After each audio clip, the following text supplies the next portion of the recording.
الحمد لله الذي أنشأ وبرى وخلق الماء والثرى وجعل كل شيء وضرى. الرحمن على العرش استوى والصلاة والسلام على المبعوث في أم القرى صلى الله وسلم وبارك عليه وعلى آله وصحبه وسلم. Kalam bermula dengan bismillah, dilanjutkan dengan alhamdulillah. Salawat dan salam kepada Rasulullah, maka nikmat Allah semua sempurnalah sudah. As-sadal a'izza, hudurun al-kiram, kepada yang terhormat, yang pertama yang membawa saya kemari, yaitu adalah kakak Mbak Uli. Kita doakan beliau mudah-mudahan sehat selalu.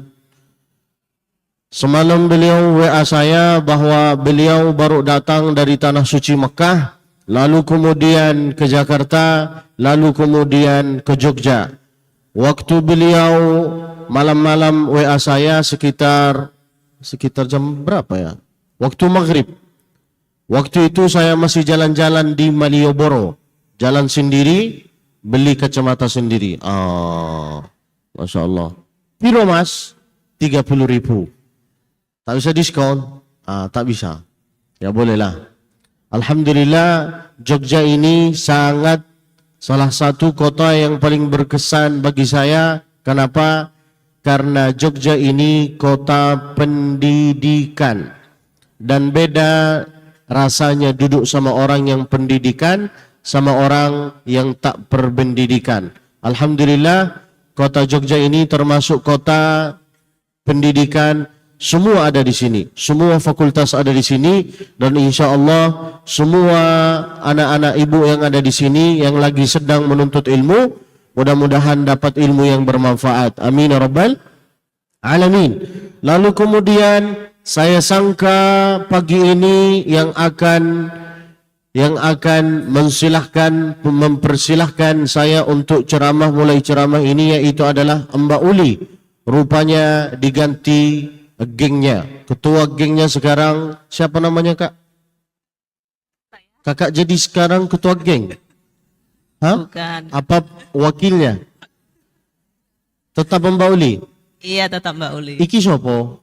Saya Enda Ustaz. Saya Enda saya. Masya Allah. Mudah-mudahan sehat selalu insya Allah. Amin ya rabbal alamin. Lalu kemudian baru kali ini saya datang ke suatu acara yang saya datang duluan sebelum jamaah. Di hati saya di dalam, jangan-jangan salah jadwal ini. Apakah memang benar pagi ini saya atau tidak? Masya Allah. Tapi alhamdulillah, nunggu saya di dalam, pura-pura enggak kenal kanan, enggak kenal kiri. Rupanya ada emak-emak yang berkata, Ustaz. Masya Allah.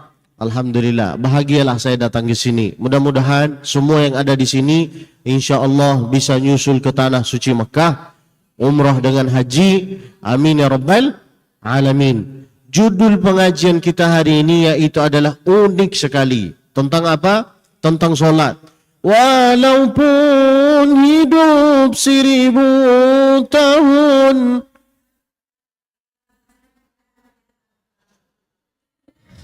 Satu suara.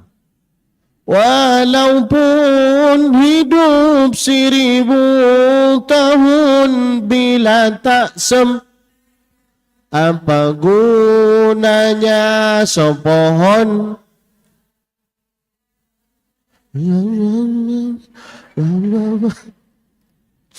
Kalau jamaah enggak hafal, saya juga enggak hafal. Saya cuma mancing-mancing. Apakah Jawa ini hafal atau tidak? Itulah judul pengajian kita tentang solat. Mengapa mesti solat? Karena pertanyaan pertama yang kita hadapi dari Allah Subhanahu wa Ta'ala yaitu adalah gimana solatmu. Dan insya Allah saya akan bahas pagi ini, duha ini, hari ini, kenapa kita ini suka nunda solat? Gimana caranya supaya kita ini bisa menjaga solat? Apa fungsinya solat? Mengapa mesti solat? Saya bahas semua tentang solat.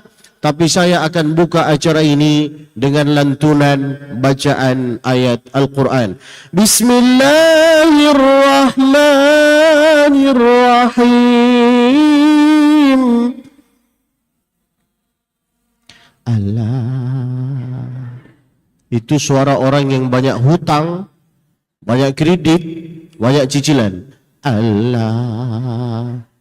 Naiklah suaranya. Allah. Bisa?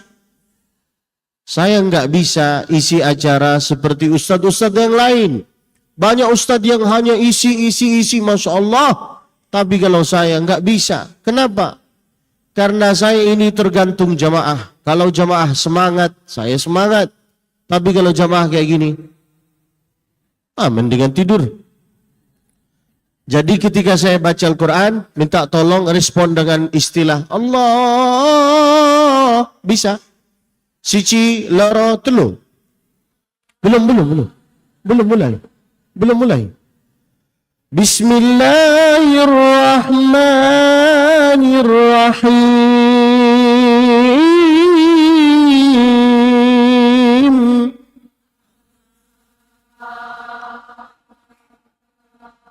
Itu terpaksa, Ibu. Itu TNI itu. Naiklah. Allah. Bisa ya? Subhanalladzi asra bi'abdi layla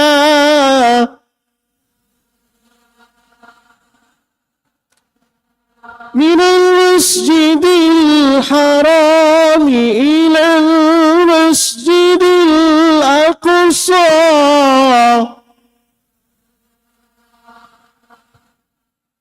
الذي باركنا حوله لنريه من آياتنا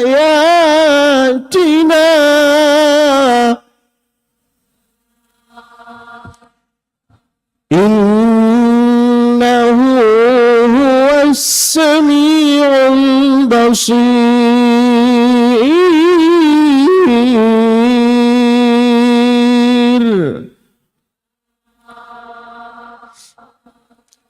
Mengapa mesti membaca ayat ini? Karena solat itu turun wahyu pas pertama untuk perintah waktu kita ini harus mulai solat, yaitu adalah ketika Nabi Isra dengan Mi'raj. Maha suci Allah, subhanalladzi asra. Maha suci Allah, alladzi asra, yang memperjalankan hambanya dari mana ke mana, yaitu adalah minal masjidil harami ilal masjidil aqsa.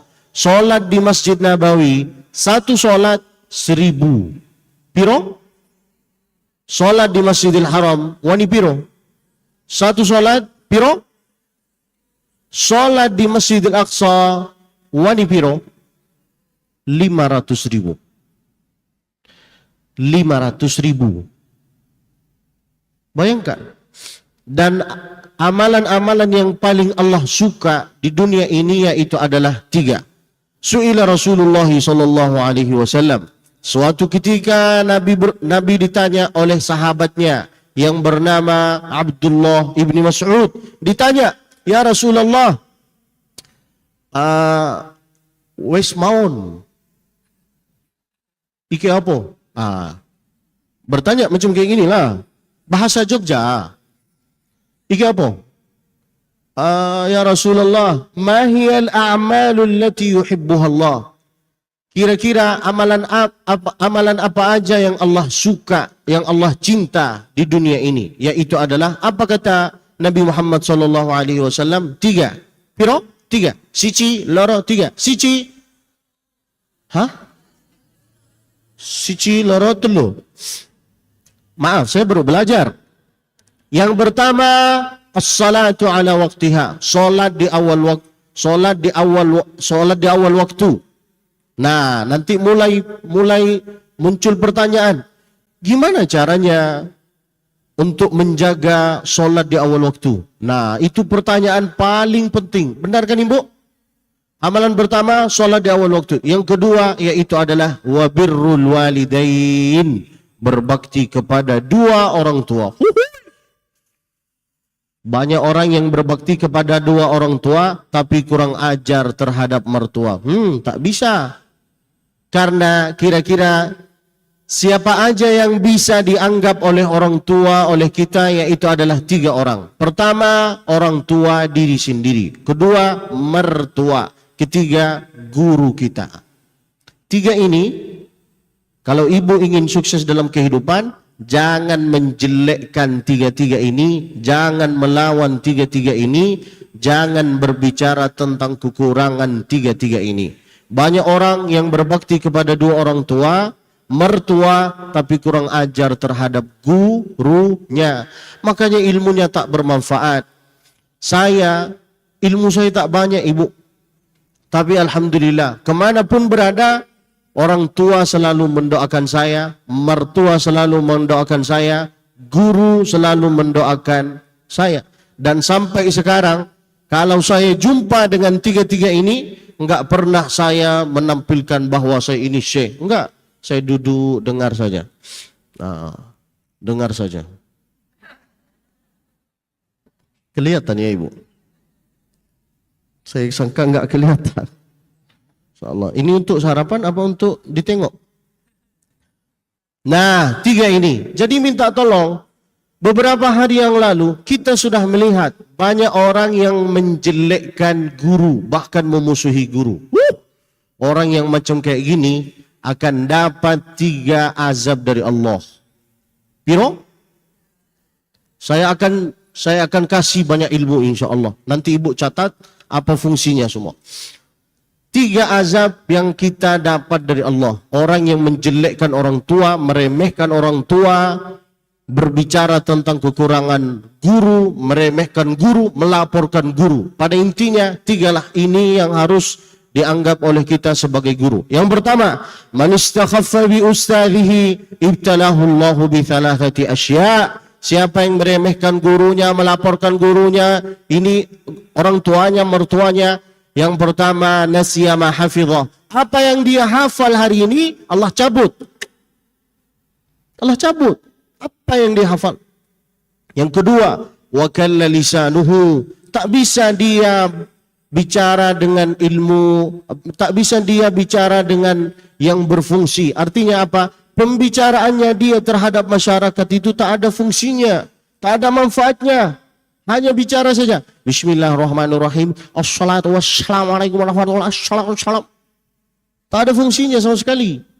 Yang ketiga, azab paling ngeri di antara 3 ini, yaitu adalah waftaqara ila akhirih. Hidup memang banyak uang, tapi banyak hutang, banyak musuh, banyak kredit, banyak cicilan, banyak. Jadi minta tolong, saya angkat 2 tangan, 10 jari. Jangan memusuhi orang tua, mertua, guru. Itulah al-aba'u thalathah. Inilah abun man 'allamaka, siapa yang mengajarkan engkau, man rabbaka, orang tua engkau, man zawwajaka, yang menikahkan engkau. Kira-kira ibu yang sudah ada di sini, kira-kira siapa yang lebih mulia, orang tua apa mertua? Mertua lebih mulia daripada orang tua. Kenapa? Karena dia sudah mendidik anaknya 20 tahun, sudah ngasih pendidikan, sudah ngasih biaya, sudah ngasih ini, lalu kita ngambil dengan ucapan Bismillah, saya nikah dengan engkau dengan mahar Ar-Rahman. Lebih mulia mertua dibanding orang tua. Makanya minta tolong, muliakanlah mertuamu. Nah, yang ketiga, amalan yang Allah suka. Yang pertama, solat di awal waktu. Yang kedua, berbakti kedua orang tua. Yang ketiga, wal jihadu fi sabilillah. 3 ini. 3 amalan yang Allah suka. Yang pertama apa? Solat di awal. Yang kedua apa? Berbakti kepada 2 orang. Yang ketiga apa? Jihad fi sabi. Kira-kira yang dapat nilai jihad fisabilillah ini siapa? Yaitu adalah yang datang ke pengajian ini. Padahal datang ke pengajian ini, Bu, ujiannya berat. Ujian pertama, buka lemari, enggak ada pakaian. Benar kan? Ujian pertama, enggak ada pakaian. Padahal, dua lemari. Saya, jubah ini dipakai 1 tahun. Dari awal Muharram sampai akhir bulan haji. Itu saja. Bukan artinya 1 jubah. Saya cuman hanya suka 2 warna. Putih, hitam. Kenapa putih? Makin menyala. Kenapa hitam? Jadi kita itu pakai pakaian hitam, kita putih. Menyala abangku. Nah, ujian pertama datang ke pengajian ini, buka lemari, kok nggak ada pakaiannya? Padahal warna-warni di situ. Ujian yang kedua, kira-kira saya pakai kerudung apa ya? Cocok nggak ya? Cocok nggak ya? Cocok nggak ya? Cocok nggak ya? Cocok nggak ya? Benar kan Ibu? Ayo ngaku. Ujian yang ketiga, kira-kira ini cocok nggak ya dengan ini?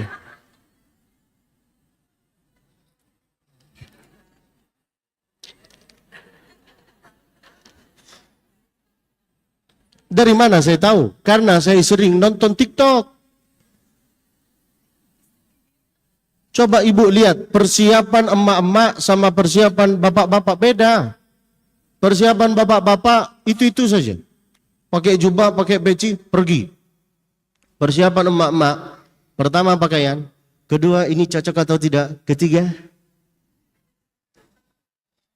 keempat entahlah apa. Ibu lebih tahu. Saya bukan perempuan. Enggak harus saya mentafsirkan semua. Jihad datang ke sini, Bu. Melawan nafsu kita. Musuh kita paling berat yaitu adalah nafsu kita. Kadang-kadang mau datang ke pengajian ini, enggak usah datang deh. Kenapa? Ustadznya membawa ngantuk. Ada yang komentar kayak gini. Ada yang komentar kayak gini. Ustadznya itu tukang ngelawak. Jadi kita itu ngelawak atau tidak? Ngelawak salah, enggak ngelawak salah. Serba salah kita meskipun penceramah. Ada ustadz yang ada jamaah yang mengatakan, ini ustadznya terlalu serius. Pengajiannya membawa kematian. Terus mau bawa apa Ibu? Serba salah kita. Kenapa saya bicara kayak gini? Karena saya pernah dikomentari kayak gitu. Di hati saya, tak ketok kepala kau ini. Kenapa saya tipe orang yang suka kalau isi pengajian, suka seperti diskusi macam kayak gini? Karena ini waktunya duha. Kalau saya terlalu serius, nanti jamaah kayak gini, pura-pura khusyuk dia. Astagfirullah, astagfirullah. Benar kan Ibu? Pura-pura istighfar, pura-pura khusyuk, tapi dia tidur. Dari mana saya tahu? Karena dulu saya pelakunya. Kalau lihat Ustadz ceramah sendiri, saya pura-pura khusyuk. Astagfirullah, astagfirullah, astagfirullah. Jihad datang ke sini, Bu. Makanya ingin masuk surga, yaitu adalah ingin mendapat nilai jihad fisabilillah, datanglah ke pengajian. Siapapun yang mau ceramah datang, mau tua, mau muda, mau ganteng banget, datang. Mau ustadznya siapapun datang, jangan memilih-memilih, karena kita tak tahu dapat ilmu yang bermanfaat dari mana, dapat doa yang bermanfaat dari mana. Kita tak tahu, karena Ibu kalau datang ke sini, langkah pertama dihapuskan dosanya, langkah kedua Allah angkat derajatnya. Amin ya rabbal. Mudah-mudahan semua yang ada di sini insya Allah banyak emasnya, banyak gelangnya, banyak uangnya, banyak cincinnya, banyak giginya. Amin ya rabbal. 3 ini yang Allah suka. Saya ulang lagi. Salat, berbakti, jihad. Lalu siapa orang tua kita yang dianggap oleh orang tua? Orang tua, mertua, guru. Jangan memusuhi guru. Siapa yang meremehkan guru, berbicara tentang guru, melapor guru atau mertua, 3 azab. Tiga saya sampaikan. Pertama, apa yang dihafal Allah cabut. Yang kedua, ucapannya dia tak ada fungsinya. Yang ketiga, hidup memang banyak uang, tapi banyak hutang, banyak musuh, banyak segalanya. Saya balik lagi ke tema awal, yaitu adalah tentang solat. Sebenarnya, kenapa kita ini mesti solat? Karena di situ Allah menghapuskan dosa-dosa kita. Kita ini banyak dosa, apalagi saya ini banyak dosa. Paling banyak di antara jamaah ini, dosa yang paling banyak yaitu adalah saya. Iki. Apa saya bahasa Jawa? Kulo. Paling banyak dosanya saya. Kulo. Semalam saya beli kacamata ini. Ibu tahu fungsinya apa? Tahu apa? Enggak tahu kan? Saya beli kacamata ini karena di Malioboro banyak yang pakai kayak gini. Jadi saya pakai ini. Orang enggak tahu saya lihat kemana kan? Saya lihat kayak gini. Orang lihat saya senyum. Dia enggak tahu saya lihat itu. Enggak dilihat haram. Iman katanya. La ilaha illallah. Untung saya jalan-jalan sendiri. Dan saya kalau jalan-jalan pakai jeans, pakai jas, kacamata.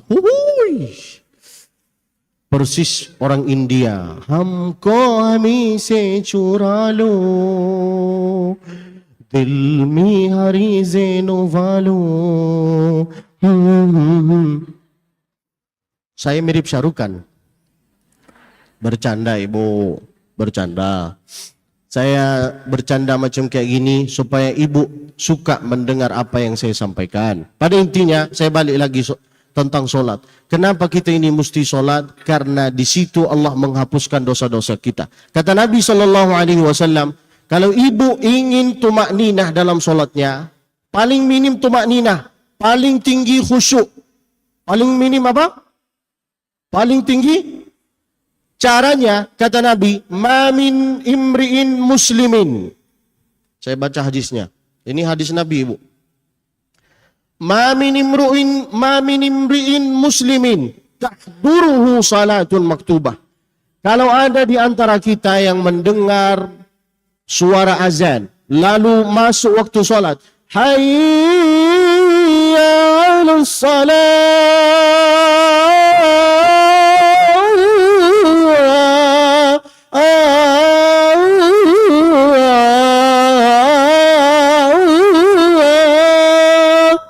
kenapa kita kalau di Mekah, di Madinah semangat solat berjamaah? Kenapa semangat solat berjamaah kalau di Mekah, di Madinah? Karena suara muazzinnya indah sekali, merdu sekali, beda dengan yang ada di sini.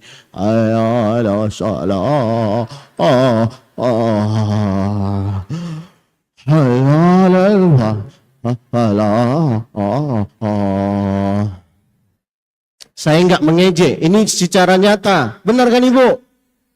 Ibu, coba bedanya suara Makkah dengan di Madinah sama di sini. Ibu lebih semangat di mana? Iyalah. Bayangkan ibu, menjadi imam atau muazzin di masjid itu tak dapat gaji. Enggak dapat. Tapi sekali dapat hadiah 500.000, berarti 2M, 3M. Istrinya 3, mobilnya 3, tanahnya 3, mobilnya 3. Ya Allah. Nah, kalau ada orang mendengar suara azan, berarti sudah masuk waktu sholat, ingin tumak ninah atau khusyuk, bermulai dari pas ngambil air wudu. Ini kata Nabi, bukan kata saya. Fayuhsinu wudu'aha. Kalau dia sudah menyempurnakan air wudu'nya, dari awal dia ngambil air wudu' tak banyak cakap. Dari awal ngambil air wudu' tak banyak cakap. Lihat, kita ini kalau ngambil air wudu', banyak cakap. Iya, kata itu nggak tahu nanti makan di mana, sarapan di mana, tahu nanti. Iya, itu kamu tahu nggak tentang itu? Iya, nggak tahu nggak kan? Dari awal wudhu aja tak kita banyak cakap. Benar kan Ibu? Gimana mau khusyuk? Gimana mau tumaknina? Tak bisa. Kata Nabi kalau mau ngambil air wudhu jangan banyak cakap. Setelah selesai ngambil air wudhu, mau menuju ke tempat solat yang harus dilakukan oleh kita tasbih, yaitu adalah subhanallah, subhanallah, subhanallah, subhanallah. Bukan tasbih. Kita melakukan tasbih.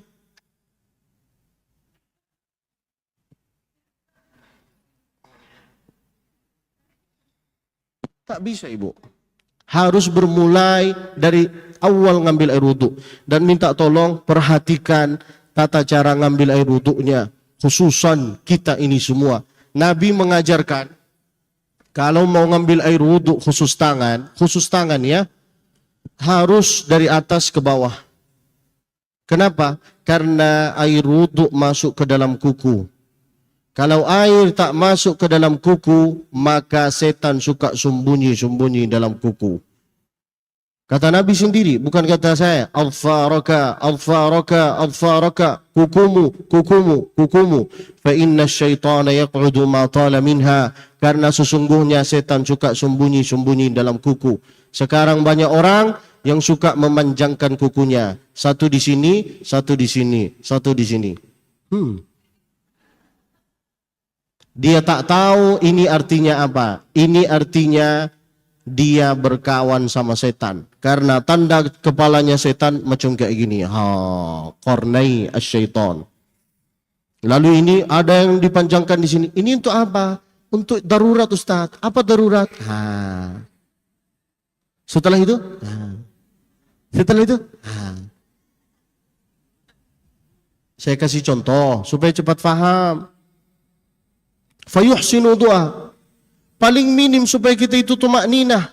Coba Ibu, kita ini setelah selesai sholat, yang seharusnya kalau sudah selesai ibadah, kita mesti baca Alhamdulillah. Benar kan Ibu? Coba, Ibu kalau dapat harta banyak, mengatakan apa? Cincin banyak, tanah banyak, motor banyak, jajan banyak. Semua nikmat yang Allah berikan kepada kita, pasti kita ucap alhamdulillah, kecuali setelah selesai sholat. Padahal sudah ibadah, tapi kita tak mengatakan alhamdulillah. Kita mengatakan apa? Astaghfirullah, astaghfirullah, astaghfirullah. Tahu kenapa? Karena hati kita itu lalai dalam sholat. Allahu Akbar. Nanti sarapan apa ya? Nanti jam berapa kira-kira ini mulai ya acaranya ini? Allahu Akbar. Nanti Mbak Uli datang nggak ya? Sami Allahu liman hamidah. Kira-kira jamaahnya nenek-nenek apa muda-muda ya? Allahu Akbar. Itu isi pikiran kita. Benar kan Ibu? Bahkan kita juga kalau lupa dengan sesuatu, kalau ingin cepat ingat, coba sholat. Allahu Akbar. Semalam apa ya kata suami itu? Apa kata dia ya? Apalagi kalau suami mau pergi, tapi tanpa izin. Allahu Akbar. Benar kan Ibu? Dari mana saya tahu? Karena ibu saya juga gitu. Kalau anaknya mau pergi tanpa izin, Allahu Akbar.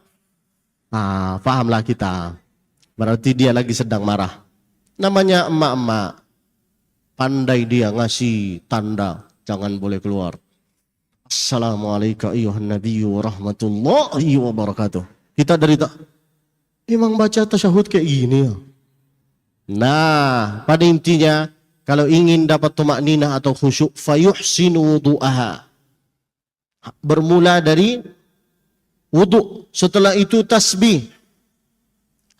Dan ada kabar gembira bagi orang yang nunggu sholat.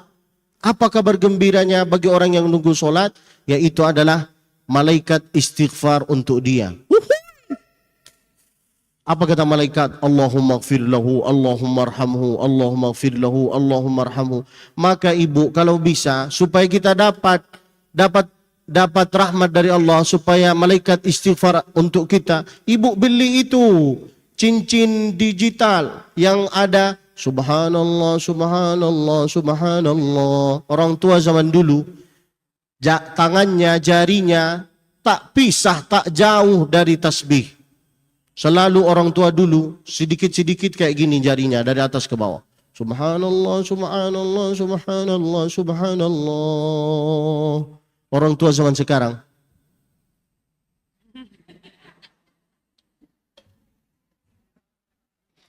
dulunya kayak gini, sekarang gini. Benar kan? Maka bermula dari mana? Dari tasbih. Cobalah lihat orang tua zaman dulu, ilmunya enggak banyak, pengajian tak banyak, tapi mati dalam keadaan husnul khotimah. Kenapa? Karena lisannya selalu sibuk untuk berzikir kepada Allah Subhanahu wa ta'ala. Tapi kalau kita maaf ya, jangan tersinggung ya. Sering datang ke pengajian bukan untuk menuntut ilmu. Ada sebagian yang menuntut ilmu, ada sebagian yang melihat tetangganya. Tuh.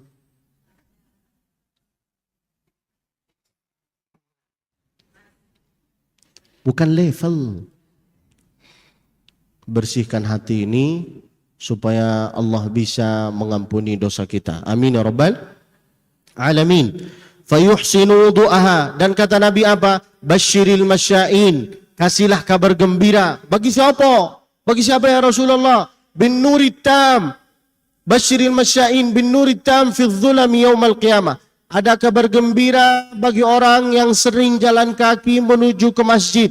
Apa yang dia dapat? Nanti dapat cahaya dari Allah. Sekarang kita ini ibu kalau datang ke masjid ini, datang jalan kaki, nanti Nabi sendiri sudah bilang bahwa akan mendapat cahaya. Kapan kita mendapat cahaya itu? Nanti pas hari kiamat. Kenapa? Karena kita masing-masing dihisab oleh Allah. Benar kan ibu? Pas Allah mau hisab, rupanya di situ, oh dia bercahaya. Kok bisa? Karena dia salah satu jamaah masjid. Masjid apa ini? Masjid kampus. Selalu datang pengajian Abdul Basit Musfi. Apa kata Allah? Jangan masuk dulu. Mana kawan-kawan yang lain? Nah, itulah fungsinya datang ke pengajian. Di situ kita ini saling mengenal. Dan insya Allah nanti hari kiamat, masing-masing kita bertanya, ya Rasulullah, wahai Allah, mana kawan saya yang selalu datang ke pengajian saya, sama saya? Apa kata Allah? Dia duluan. Ada kawan saya lagi ya Rasul, ada kawan lagi yang belum datang, boleh tarik. Nah, itulah fungsinya datang ke pengajian. Supaya saling mengenal, dan insya Allah kalau sesama masuk surga, boleh kita saling mencari. Kalau sesama masuk surga. Tapi kalau ada satu di surga atau satu di neraka, enggak usah saling mencari. Enggak usah. Oke ibu? Fayuhsinu du'aha. Lalu kemudian, mana hadis ini? Kok hilang?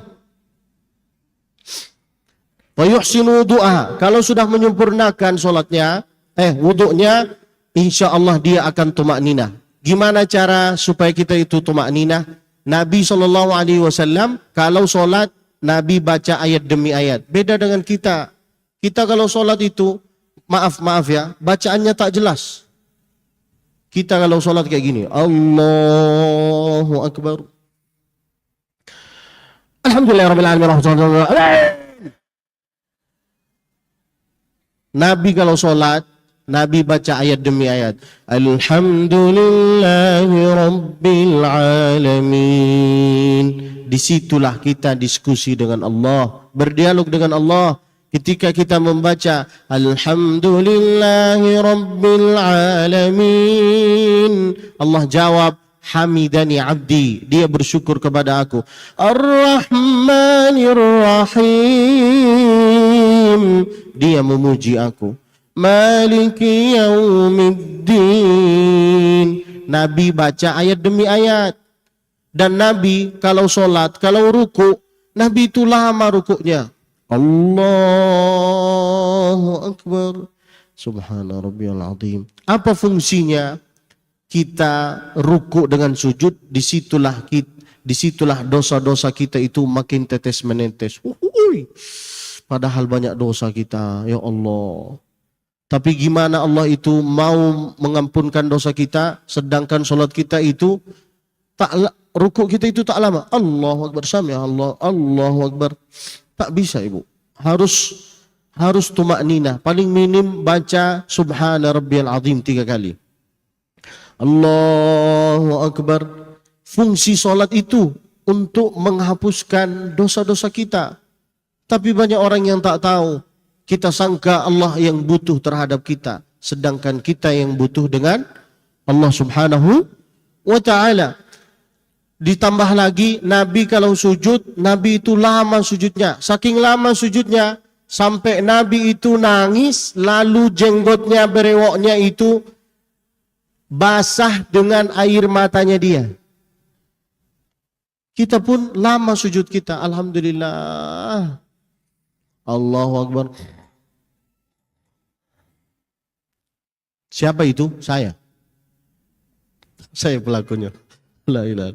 Siapa yang sholatnya ada tumaknina, pelan-pelan bacaan Fatihahnya, pelan-pelan baca tasbihnya, pelan-pelan ini semua illa kanat kafarah. Apa artinya? Insya Allah sholat itu akan menghapuskan dosa-dosa kita. Muncul pertanyaan yang kedua.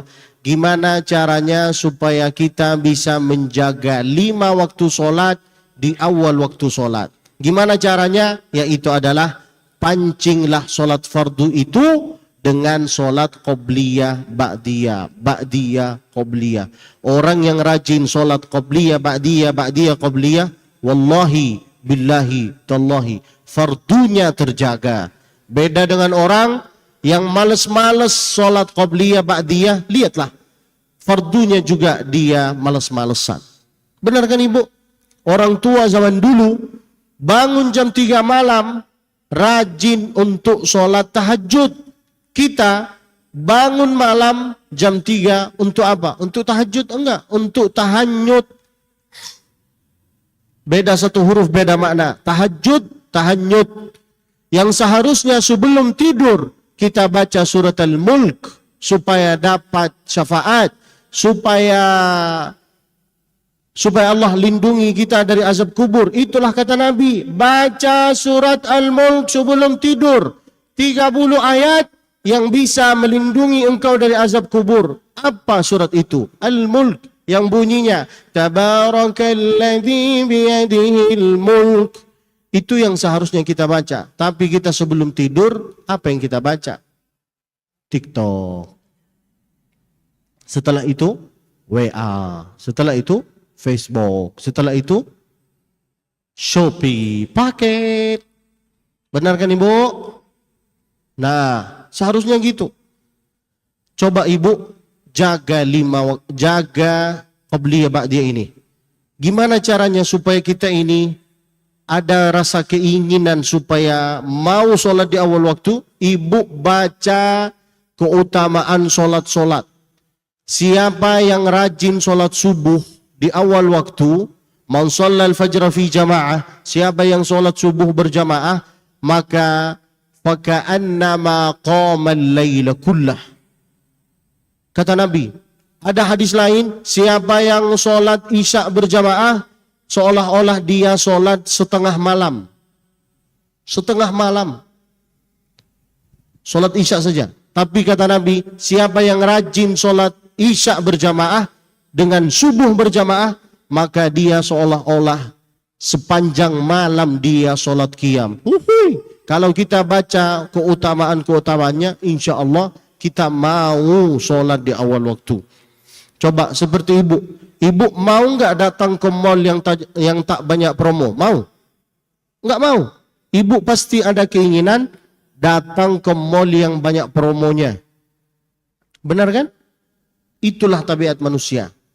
Siapa yang sholat berjamaah, nanti pahalanya 27. Siapa yang sholat sendiri, maka pahalanya 1.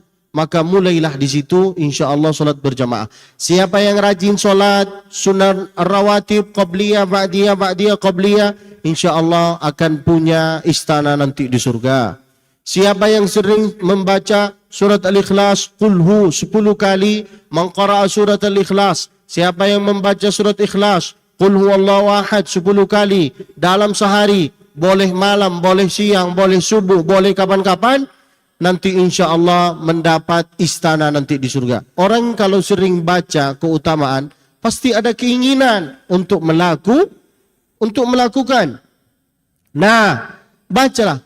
Nah, muncul pertanyaan yang ketiga. Kira-kira emak-emak ini boleh sholat berjamaah di masjid? Sangat boleh. Tapi lebih bagus mana untuk perempuan? Sholat di rumah apa di masjid? Di rumah. Paling bagus di rumah. Tapi bolehkah sholat di masjid? Boleh. Tapi ada hadis yang mengatakan paling bagus sholat di rumah. Itu berlaku kalau ada perang, ada perkosaan, baru itu berlaku di rumah. Tapi kalau di Indonesia aman-aman saja, bolehlah sholat di masjid. Kalau di Palestina ada perang, ada perkosaan, paling bagus di rumah, bukan di masjid. Nah, lalu kemudian yang harus kita tahu, yaitu adalah apa fungsinya kita ini sholat supaya kita mendapat cahaya dari Allah Subhanahu wa ta'ala, supaya Allah bisa mengampunkan dosa, supaya kita insya Allah bisa masuk surga, supaya kita aman dari azab neraka. Lalu kemudian yang terakhir, waktu saya sudah habis. Kok bisa saya tahu waktu saya sudah habis? Karena tenggorokan saya sudah kering. Dari tadi saya banyak bicara, saya sudah sampaikan banyak fungsinya sholat, apa manfaatnya sholat, kok bisa, gimana cara menjaga 5 waktu sholat, saya sudah sampaikan banyak, alhamdulillah. Nanti insya Allah tinggal kita mengamalkan. Lalu kemudian yang terakhir yaitu adalah, walaupun kita ini rajin sholat, tetap minta dari Allah supaya mati dalam keadaan husnul. Kita enggak tahu walaupun rajin sholat apakah mati dalam keadaan husnul khotimah atau tidak. Benar kan Ibu? Nah, maka sering-sering berdoa minta dari Allah Subhanahu wa ta'ala. Salatullah,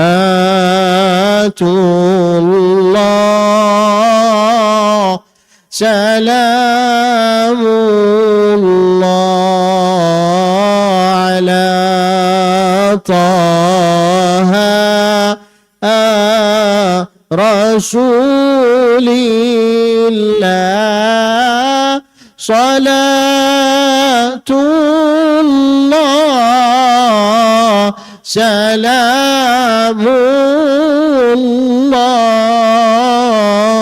ala yasin habibillah. Dan ingat Ibu, sholat ini hanya wajib hukumnya di saat kita masih hidup. Kalau sudah meninggal, tak ada kewajiban lagi. Maka ibu-ibu kalau punya anak, kasih tahu ke anaknya, nah, sholat ini wajib saat kita hidup saja. Kalau sudah meninggal, kita enggak sholat lagi. Orang yang akan sholat untuk kita. Benar kan Ibu? Dan bayangkan, sebenarnya bahasa Indonesia, sebenarnya kita dapat apa sih dari sholat ini? Dapat apa sebenarnya dari sholat? Yaitu adalah, kata Nabi, "Lau anna nahran bibabi ahadikum." Andai ada sungai di depan rumah engkau, di depan rumah ibu, lalu ibu mandi dalam sehari 5 kali. Mandi dalam sehari 5 kali. Wa yaghtasilu fihi kulla yaumin 5 marrat. Bayangkan, di depan rumah kita ada sungai, lalu kita mandi dalam sehari 5 kali. Kira-kira akan ada tanda-tanda kotoran tidak? Ada enggak Ibu? Kalau sering mandi dalam sehari 5 kali, ada tanda kotoran tidak? Enggak. Itulah yang kita dapat dari sholat. Dan kita berdosa duha. Yang bisa mengampuni dosa kita di duha ini, duhur. Setelah duhur kita berdosa. Yang mengampuni dosa kita di saat waktu siang, asar.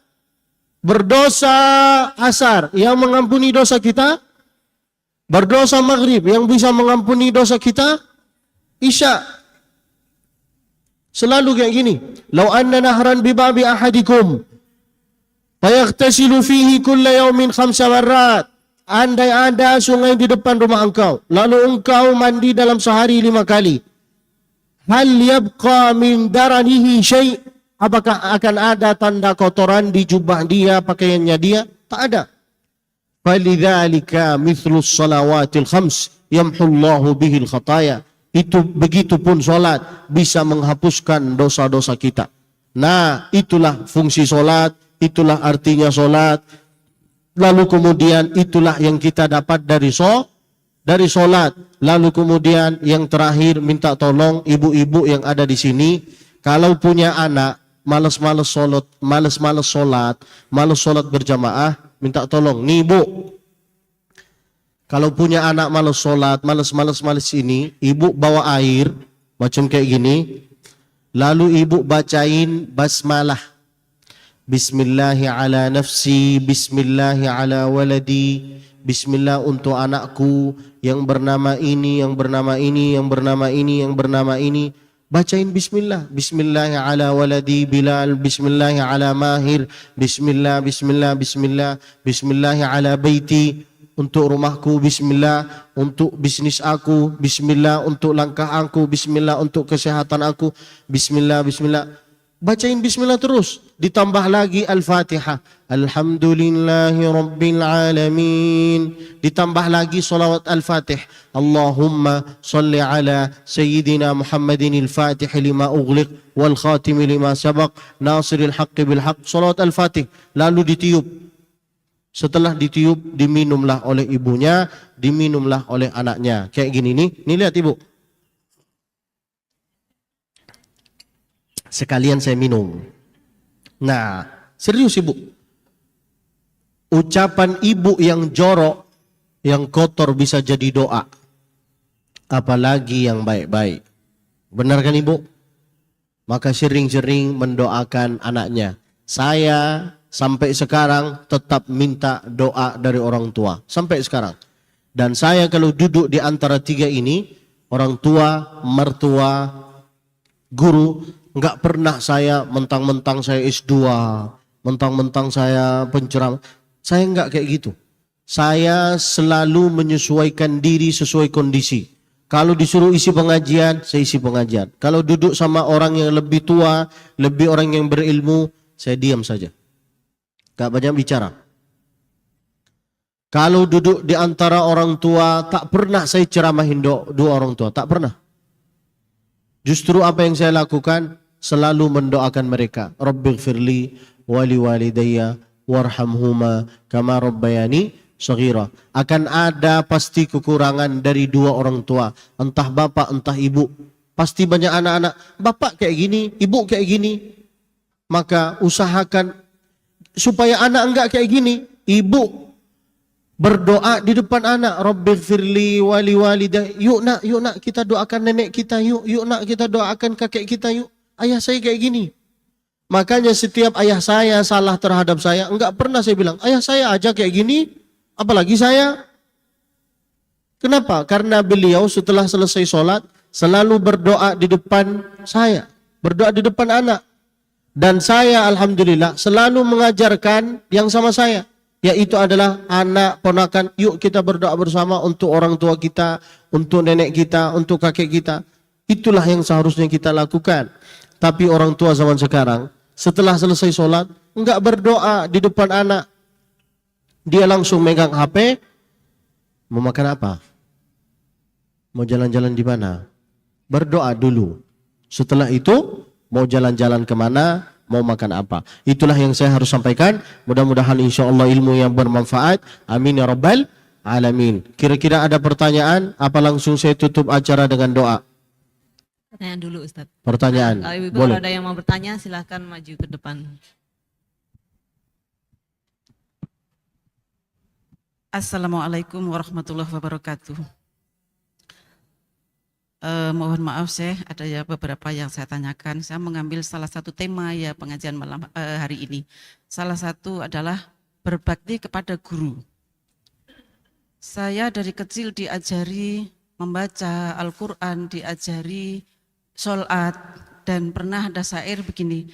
Belajar di waktu kecil bagai mengukir di atas batu. Kan gitu nih. Tetapi sesudah dewasa laksana mengukir di atas air. Itu. Jadi syair itu yang selalu saya ingat, Syekh. Selama ini setelah saya sekian tahun itu nggak pernah ketemu guru saya. Pertanyaan saya begini, saya belum pernah berbakti kepada guru yang mengajari saya, yang tadi belajar di waktu kecil itu kan bagai mengukir di atas batu. Jadi pelajaran-pelajaran yang diberikan kepada saya sewaktu kecil itu tidak pernah hilang. Nah, bagaimana caranya dan doa apa yang harus saya kirimkan atau saya baca agar ilmu yang saya terima itu tetap menjadi amalan saya dan berkah barokah karena guru saya. Nah, itu Syekh. Terima kasih. Wassalamualaikum warahmatullahi wabarakatuh. Waalaikumsalam warahmatullahi wabarakatuh. Masya Allah, yang datang ke pengajian dapat kue, yang isi ceramah tak dapat kue. Sakit hati saya. Bercanda ibu. Ibu, dengarkan pertanyaannya. Masya Allah. Apa kata ibu? Gimana caranya supaya saya bisa berbakti kepada guru saya? Maka caranya mendoakanlah dia. Imam Hambali ibu punya guru bernama Imam Syafi'i.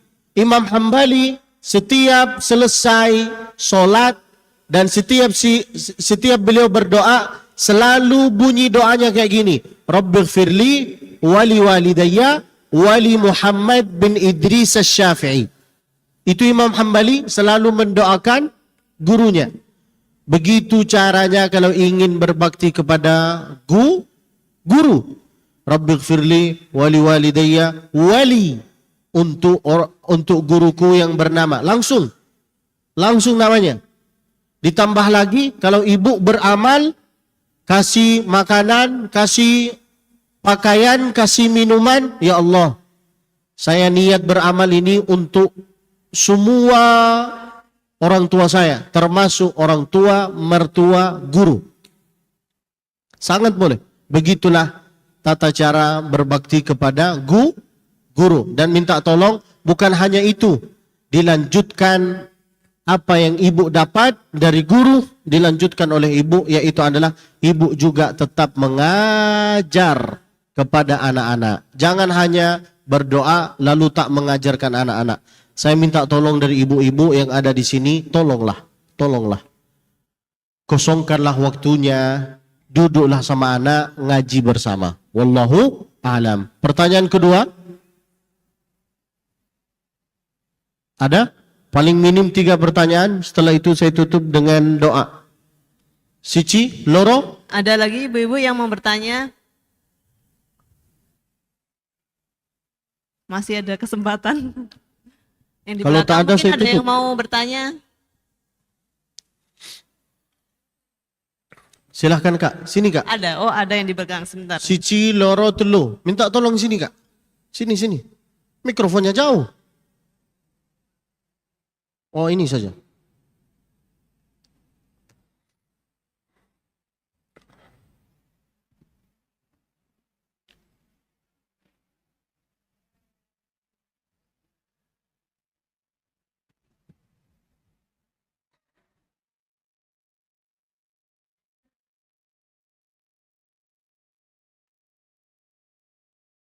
Assalamualaikum warahmatullahi wabarakatuh. Waalaikumsalam. Saya mau bertanya, kalau kita berdoa setelah sholat, itu sebaiknya kita mendoakan, urutannya itu mendoakan diri sendiri dulu atau mendoakan orang tua atau orang lain dulu atau seperti apa, Ustaz? Terima kasih. Urutannya ya ibu, mendoakan diri sendiri dulu atau Ya. diri sendiri dulu, Urutan orang tua kita untuk berdoa ketika selesai sholat itu sebaiknya mendoakan diri sendiri dulu atau orang tua dulu, atau orang lain dulu, atau seperti apa gitu urutannya? Terima kasih. Waalaikumsalam warahmatullahi wabarakatuh. Setelah selesai sholat, sebaiknya kita mendoakan diri sendiri dulu, apa orang tua dulu? Benar. Kalau kita mendoakan orang tua dulu, otomatis kita termasuk. Karena kita dari anaknya mereka. Rabbighfirli wali walidayya. Nah, tuh Rabbighfirli. Karena niatnya mau mendoakan orang tua, kita termasuk. Rabbighfirli wali walidayya dan guru saya Wali Muhammad bin Idris Asy-Syafi'i. Tapi kalau kita mendoakan diri sendiri, sering-sering melupakan dua orang tua. Niatnya mendoakan orang tua, insya Allah kita termasuk di dalam doa itu insya Allah. Amin ya rabbal alamin. Diiringi yaitu adalah Rabbi auzi'ni an ashkura ni'mataka allati an'amta alayya wa ala walidayya wa an a'mala salihan tardah. Seperti yang saya sampaikan, kalau niatnya memang ingin mendoakan orang tuanya, kita termasuk, anak kita pun termasuk. Buktinya di dalam doa ini. Begitulah, wallahu a'lam. Sudah Ibu? Pertanyaan ketiga?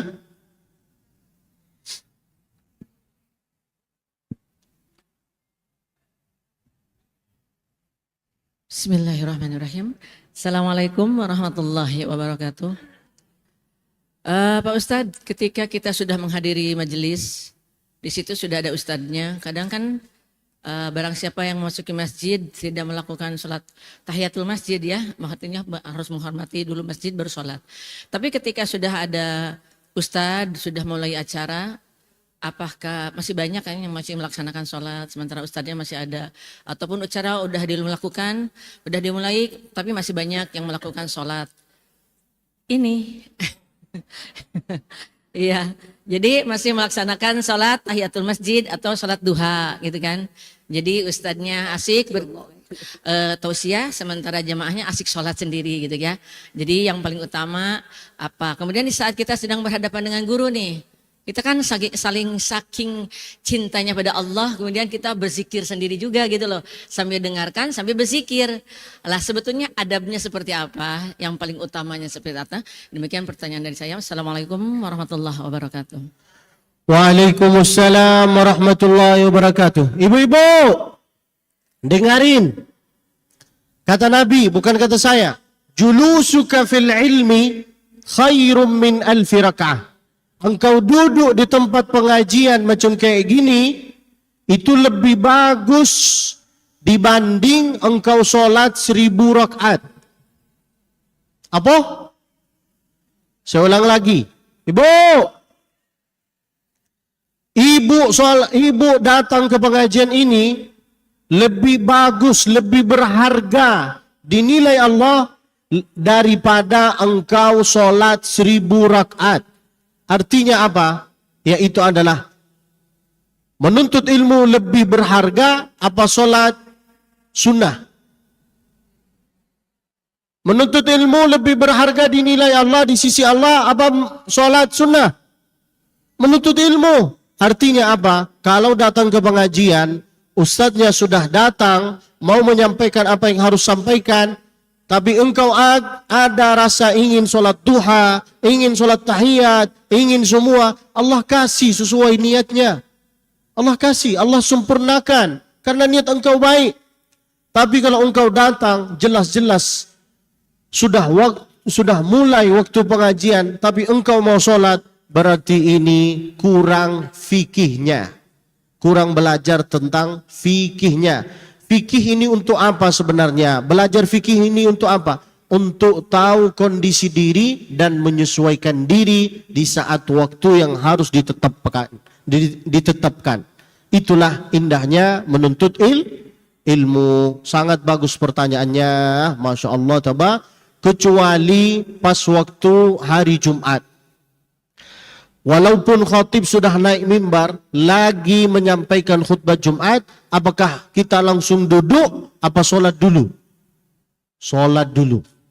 Tapi itu kapan berlaku?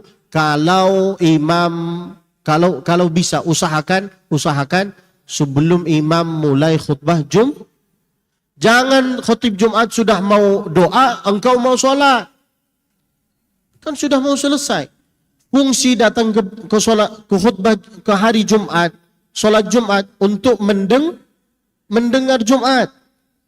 Baru dapat pahala Jumat. Wallahu a'lam. Masya Allah. Pertanyaan yang terakhir, tadi yang di sana. Pak Ustadz, yang tadi waktu saat zikir kan kita masih berhadapan dengan Ustadz. Banyak orang megang tasbih, lalu dia berzikir sambil mendengarkan. Itu sebetulnya bagaimana hukumnya? Masya Allah. Ibu banyak masalah ya. Bercanda ibu, saya tahu. Ibu datang ke pengajian ini, itu pahalanya seperti berzikir. Datang ke pengajian ini, bukan kata saya, kata Nabi sendiri. Hadisnya ada. Sebentar, saya mikir-mikir dulu. Karena ibu dari tadi enggak ngasih sarapan, jadi saya enggak ingat-ingat.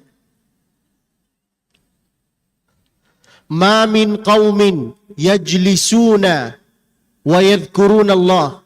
Tidak ada sekelompok orang-orang datang ke pengajian, mereka mendengar pengajian ini. Banyak orang yang sangka berzikir kepada Allah itu hanya tasbih,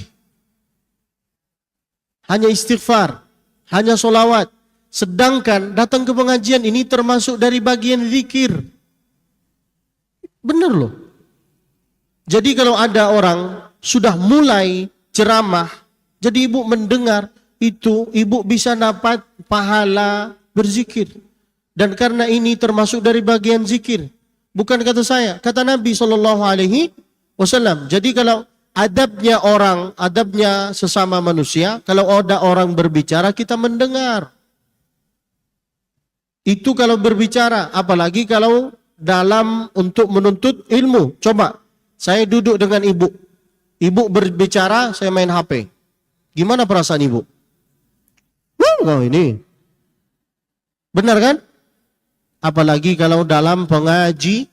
Nah, enggak apa-apa. Bolehkah saya berzikir sambil mendengar pengajian? Sangat boleh. Tapi tak bisa manusia fokus dengan apa yang dia sampaikan. Bukan kata saya, kata Allah. Ma ja'alallahu lirajulin min qalbaini fi jawfi. Apa artinya? Tidak ada di antara kita, tidak ada yang bisa mendengar pengajian sambil makan.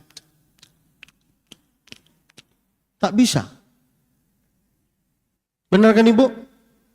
Tak bisa fokus dengan pengajian sambil main HP, sambil berzikir. Maka kalau ada pengajian, fokus. Ada orang berbicara, khususan orang tua, fokus. Dengarkanlah. Paling minim dengar.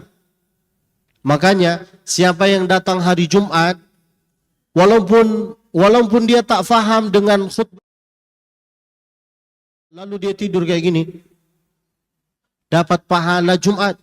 Tapi siapa yang datang hari Jumat, khotib sudah menyampaikan khutbah Jumat, dia main HP, apa kata Nabi? Faqad lagha. Jumatnya batal.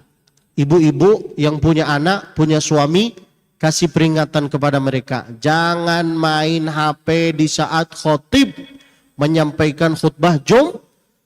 Di zaman Nabi dulu, Nabi lagi menyampaikan khutbah Jumat. Di bawah ada orang yang main batu. Main batu. Kata Nabi apa? Man la'ibal hasa faqad lagha. Siapa yang main batu, maka Jumatnya batal. Dikiaskan zaman sekarang, tak main batu. Apa? HP. Buka WA, buka Instagram, buka ini. Makanya banyak masjid-masjid yang tertulis kayak gini. Tolong matiin datanya. Tak bisa matiin data, silent. Paling minim. Wallahu a'lam. Masya Allah, tabarakallah. Sudah? Apa ada lagi? Silahkan. Pertanyaan terakhir yang punya masalah satu tadi. lagi boleh ibu, pertanyaan tadi sepertinya yang sebelah sini ya. Ada lagi?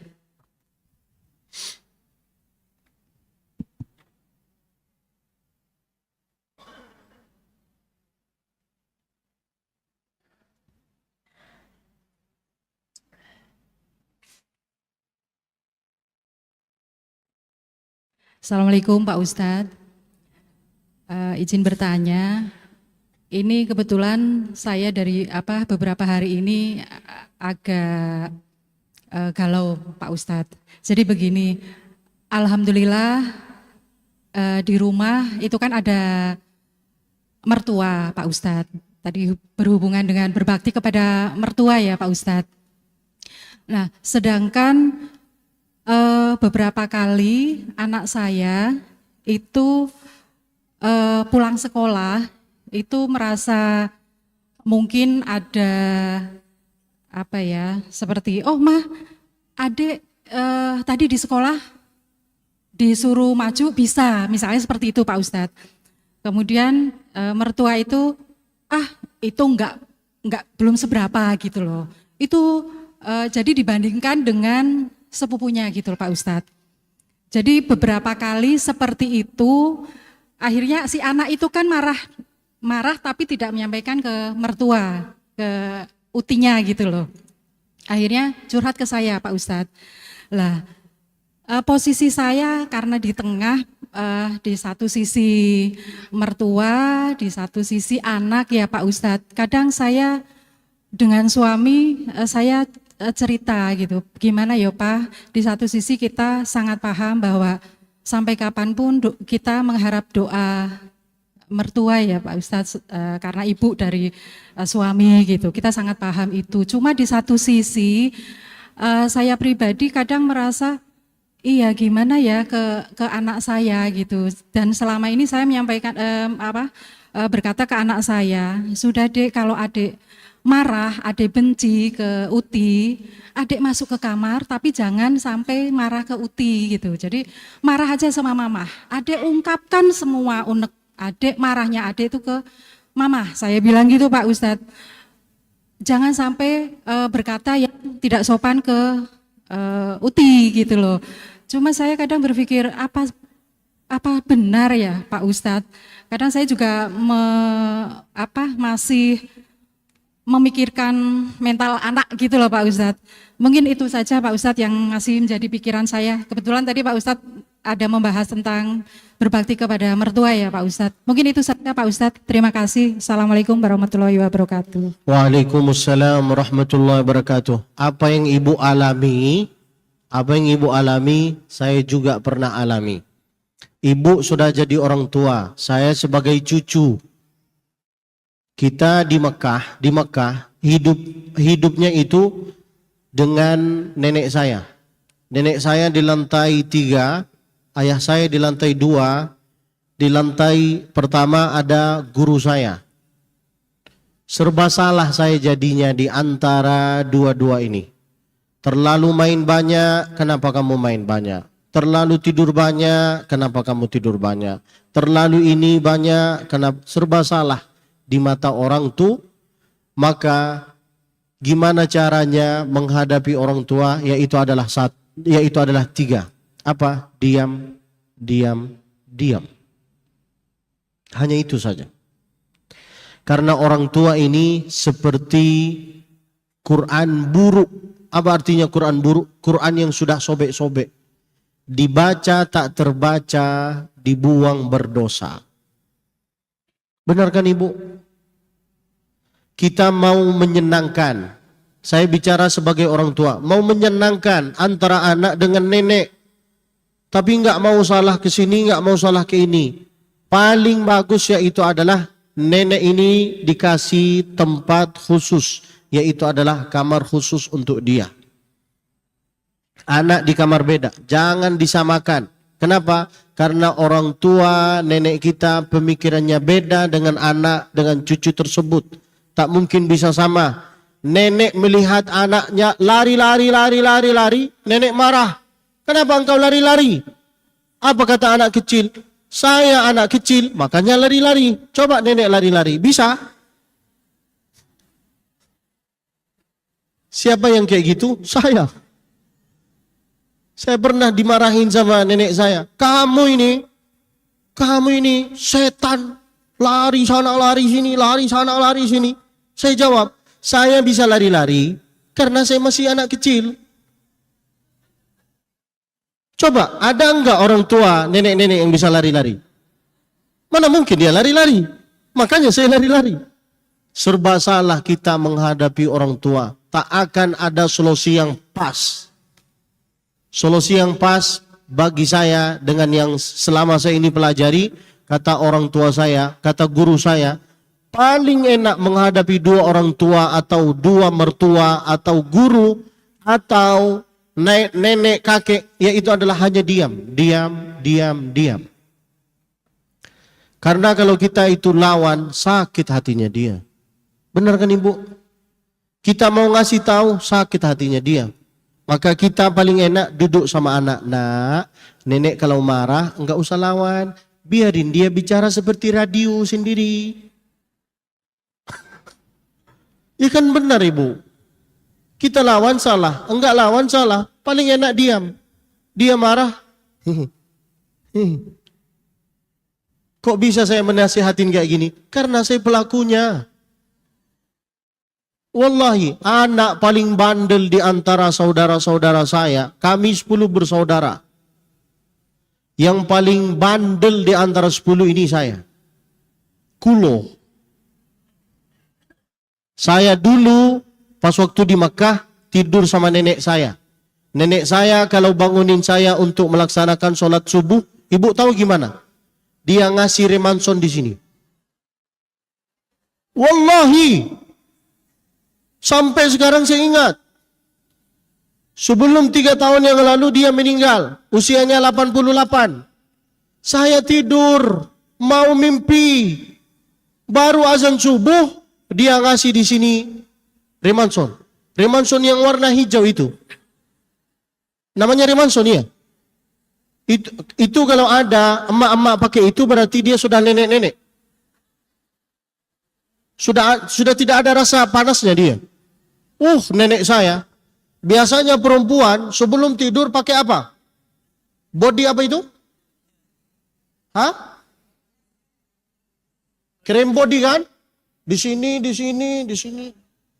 Itu yang masih muda. Kalau nenek-nenek, remanson kecil hijau.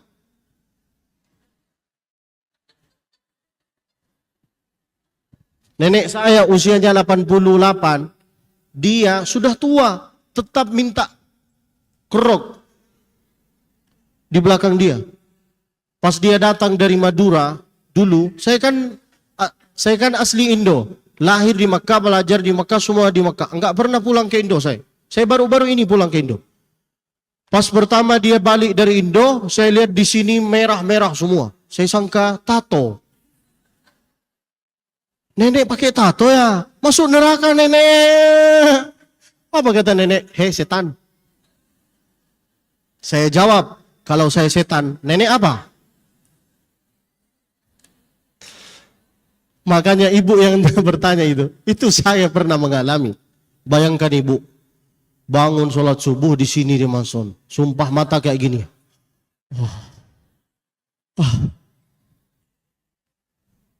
Nenek saya itu sama cucu Tom and Jerry. Tapi sampai sekarang saya itu nggak pernah ada rasa benci terhadap nenek. Karena apa yang dia lakukan, sekarang saya rajin sholat subuh. Di saat dia pasang ini, saya tanya, kenapa nenek mesti ngasih remanson di sini? Kata nenek saya, ini baru di dunia, belum di akhirat.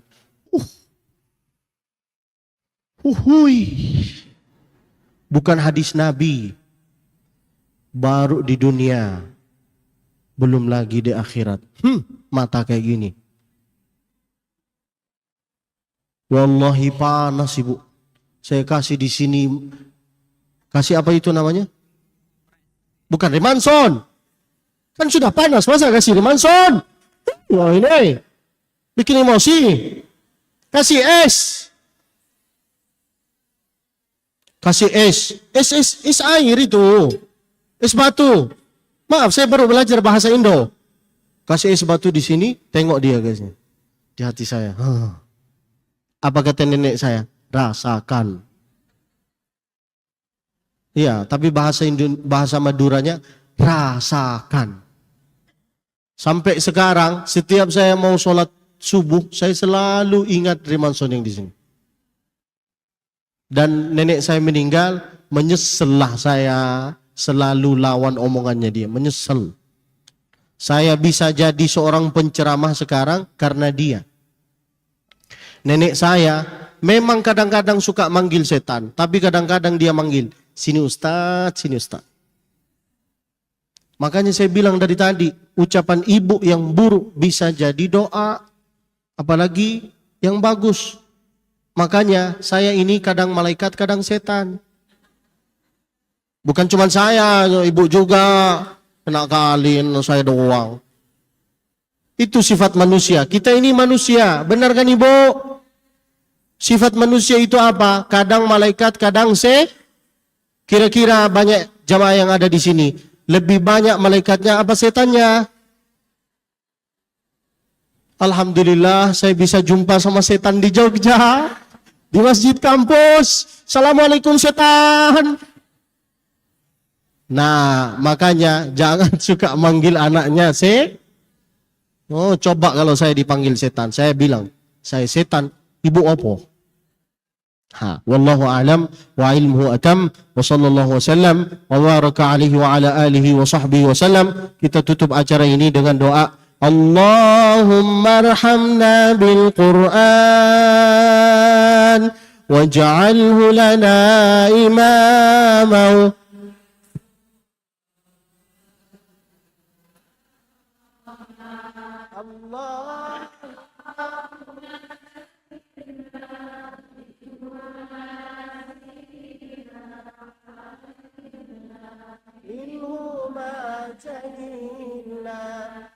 warzuqna tilawatahu ana wa atra waj'alhu lana ya rabbal. Subhanakallahumma wa bihamdika asyhadu an la ilaha illa anta astaghfiruka wa atubu ilaik. Wassalamualaikum warahmatullahi wabarakatuh.